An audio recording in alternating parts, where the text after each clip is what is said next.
গান পৃথিবীতে গজব নামিয়ে আনে। মুহাম্মদুর রাসূলুল্লাহ সাল্লাল্লাহু আলাইহি ওয়াসাল্লাম বলেছেন, তাকুনু ফি হাদিহি উম্মতি খাসফুন ওয়া মাসকুন ওয়া কাতফুন। এই পৃথিবীতে তিন ধরনের গজব আসবে। এক নম্বরে খাসফুন, পৃথিবীতে ভূমিকম্প শুরু হবে। ওয়া মাসকুন, মানুষের চেহারা পরিবর্তন হয়ে মানুষের চেহারা প্রাণীতে পরিবর্তন হবে, পশুতে পরিবর্তন হয়ে যাবে, বানর হয়ে যেতে পারে। ওয়া কাতফুন, আল্লাহর পক্ষ থেকে বিভিন্ন প্রকারের আযাব আসবে, গজব আসবে। কেন? ইদা যাহারাতিল কায়নাত ওয়াল মাযিফ, যখন পৃথিবীতে গায়িকার সংখ্যা, বাদ্যের সংখ্যা বেড়ে যাবে, গানের সংখ্যা বেড়ে যাবে। এমন বাড়া বেড়েছে, বাসে চড়া যায় না, ওই বাসের ভিতরে গান চালায়, সিএনজিতে গান চালায়, প্রাইভেট কারে গান চালায়, গান আর গান। এমনকি মসজিদের ভেতরে পর্যন্ত গান চালানোর ব্যবস্থা করে দিয়েছে। আবার বলছি, মসজিদের ভেতরে পর্যন্ত গান চালানোর ব্যবস্থা করে দিয়েছে। বলবেন, হুজুর মসজিদের ভিতরে গান কে চালায়? হুজুরে, আরে না মিয়া, হুজুর কোরআন তেলাওয়াত করছে, হুজুর কোরআন পড়ছে, আর আপনি নায়ক হয়েছেন। নায়ক হয়ে গান ছাড়া ভালো লাগে না।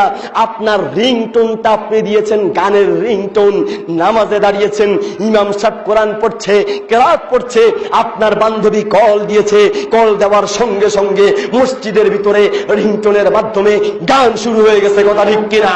মুসলিম জাতি, বলতে যাচ্ছিলাম, এই গান পৃথিবীতে আল্লাহর গজব নামায়। আর গান এত বাড়া বেড়েছে, আপনাদের এলাকার খবর জানি না, আমার এলাকায় দেখেছি বেশিরভাগ দিয়ে অনুষ্ঠানেই গান বাদ্যের ব্যবস্থা করা হয়, বেশিরভাগ দিয়ে অনুষ্ঠানেই গান বাদ্যের ব্যবস্থা করা হয়। বলতে যাচ্ছি, ও পিতারা, ও অভিভাবকগণ, শোনো, তোমার সন্তান আর তোমার মেয়েদের মোবাইল আজকে গিয়ে চেক করবে। চেক করে যদি কোনো গান দেখো, ওই গানগুলো ডিলিট করবে, এটা তোমার দায়িত্ব।